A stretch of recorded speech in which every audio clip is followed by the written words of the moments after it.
Today's lesson is going to be using samples to make predictions, okay? So we're going to be talking about samples. We're going to be talking about giving, when people are part of a population and it's unrealistic to test everybody or every object, so we do what are called sample predictions. And so let's get started with the definition of a population, which is an entire group of people or objects. An entire group of people or objects. And a sample would be part of that population, okay? Part of the population. So for example, if I wanted to ask how many people or what mode of transportation do you use to get to work? That's a good example. Then I would ask a sample of people because it would be nearly impossible to ask every person that's if you're going to test in the United States, or even more impossible, every person that's in the world. So instead you would conduct a sample. So you might ask 1,000 people, or if you're going to ask 1,000 people in each state. So a sample of that, or part of that population, in order to get some statistics that you can use to predict those values for the entire larger population, okay? And what's important is, though, when you conduct a sample, you want it to be unbiased. And if it's unbiased, that means it's a fair sample, okay? And if it's biased, that means that it is not a fair sample, that it is leaning, you are going into your prediction leaning a certain way, which is not a fair thing to do in statistics. So some characteristics of it being unbiased is if it represents a large population. Okay? If it represents a large population, which means that you are sampling something that applies to that larger population, okay? And they have to be selected at random. So back to my example of if you were going to ask people their mode of transportation to get to work, you wouldn't necessarily stand outside of the bus stop to ask people, because that would produce a biased result, because if you did not take the bus, you wouldn't even be standing near the bus stop. So a more unbiased approach would be to stand perhaps outside of a large work complex, or if you went to the town center and started asking people there, then those people are selected at random, okay? And the last one is it has to be large enough to produce accurate data. So if you are only going to ask 10 people, well, is 10 people enough to have a true representation of that larger population? Say we said people in the United States, about 300 million, would 100 people be representative of 300 million? I think that sample would be too small, so you would produce some biased results there. So biased results, they're too selective, they're too small, and they favor a part of the population. Okay, so back to that example of standing outside the bus stop and asking people how you get to work, that would favor the people that take the bus to work. Okay, so let's look at some examples. Before we move on to this set of examples, I forgot to give you the announcements. Make sure that you are uploading your notes along with your homework each day, okay? Notes is still worth 20% of your grade. Also, it's pajama day today, I declared.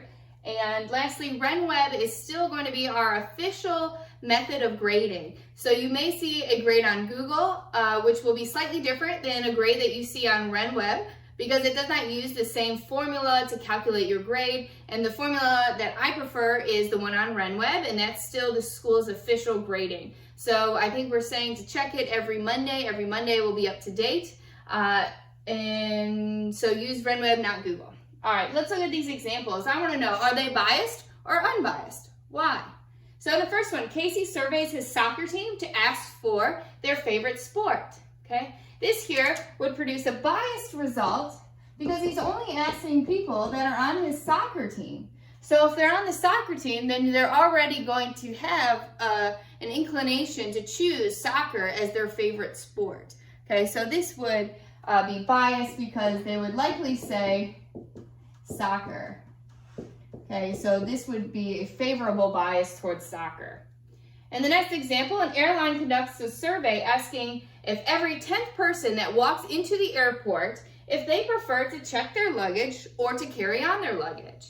This would be an unbiased result because you are asking a random sample of person, because you have randomly selected the people, every 10th person that comes in, and it doesn't matter if they're all going where they're going in their destination. So if you only selected people on a certain flight, well, maybe they're going somewhere close, right, from Jacksonville to Atlanta, so they might prefer to take their carry-on.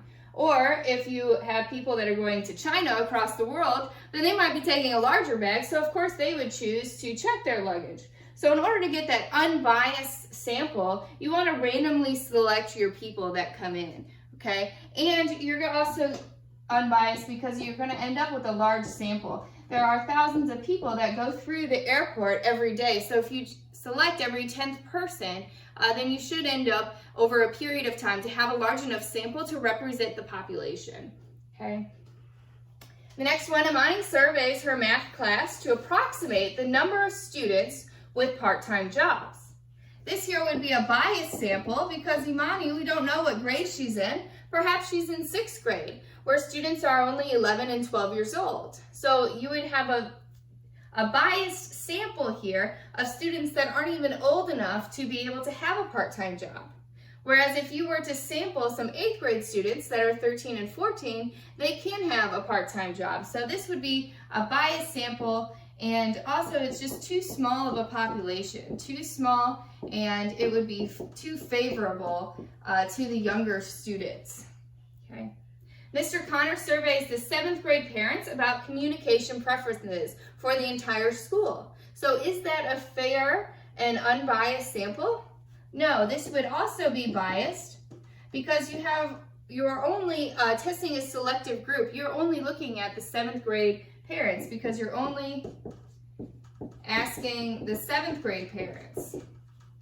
In our 7th grade, we have 16, 17 students, and so that would be a biased sample to represent all of our students, okay? The demographic in the younger students is a lot different than the demographics of our older students at our school, so this would be biased by only asking a small group. It would, in order to make this an unbiased, he would have to randomly select, say, 5 parents or 10 parents from each class grade. That would produce a more unbiased report.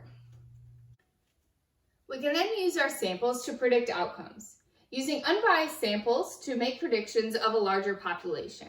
So let's look at this example. This is a restaurant surveyed some patrons using an unbiased survey techniques, and this is their outcomes here. So they are asking them, what are your favorite types of noodles? An Italian restaurant here.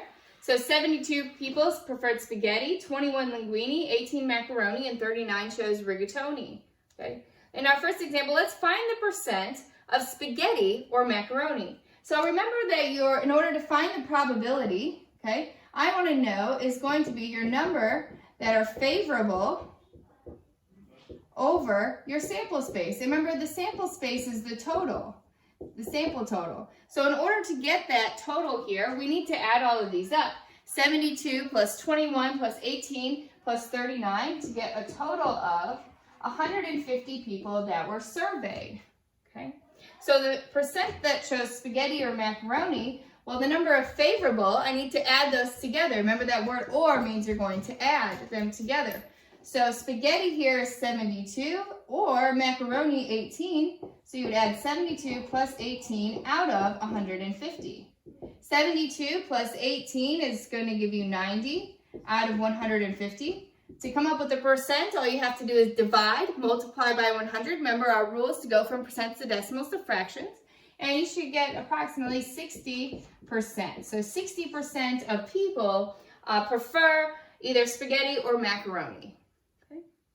How about the percent that did not say spaghetti? So this is very important, that did not say spaghetti. So if they did not choose spaghetti, then they could have, so this is the probability of not spaghetti.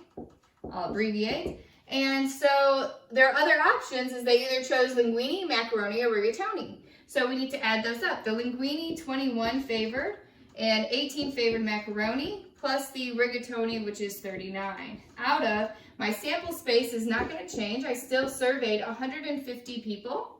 Okay. So 21 plus 18 plus 39 should result in 78, 2, 3, 4, 5, 6, yes, 78 out of 150, which I can then convert to a percent, which will be 52% of people do not say spaghetti. Okay. And our last question here, now let's use these percents to make predictions. So if the restaurant orders 500 total boxes of pasta, how much should be linguine based on the survey that they conducted? Okay. So first we need to, well, let's remember here, we're going to be using the percent equation. So the percent is equal, the part is equal to the whole times your percent. And remember, the percent has to be written as a decimal. So let's first determine, well, what part of this is going to be the linguine part. So if a restaurant orders 500 boxes of pasta, how much of that should be linguine? So the linguine should be 21 out of 150, which 21 divided by 150 will give you 14%. Okay, and as a decimal, that's 0.14. Okay, so now if I want to know what part of my 500 boxes should be linguine, I want to multiply the whole number of boxes that I'm buying, which is 500. So I will multiply 500 times 0.14, which is my percent of linguine written as a decimal, to get a total of approximately 70 boxes of linguine. Okay. All right, if you need any help, make sure that you can email, call, or text me. Make sure you upload your notes along with your homework every day and check Renweb. Thank you. Bye.